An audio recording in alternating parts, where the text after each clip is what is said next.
அறிக்கை விட்டான். என்ன, 5 சவரனுக்கு குறைவாக நகை வச்சிருந்தா போய் அடமானம் வைக்கலாம். அவர் பார்த்தாரு, உதயநிதி பார்த்தாரு, அவர் தான் இந்த ஐடியா கொடுத்தாருன்னு சொன்னாங்க, சொல்லிட்டாங்க தகவல். பெண்கள் அவர் கூட்டத்துக்கு போகும்போது பார்த்தாரு, பெண்கள் கழுத்தெல்லாம் நகை இருந்தது. ஆகா, நீ நகையா போட்டிருக்கிற, அதுக்கு ஒரு திட்டத்தை கொண்டு வர சொல்லி ஒரு ஆசை தூண்டினார்.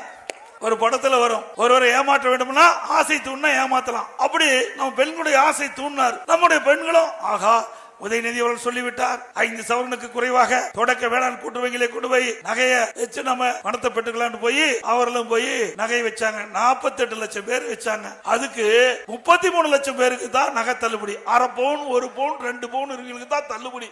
2 வெட்டி செயின், நல்லா அழகா செயின் போட்டிருந்த செயினை திரு ஸ்டாலின், உதய ஸ்டாலின் பேச்ச கேட்டு 2 வெட்டி 2 பேர் மேல வச்சாங்க.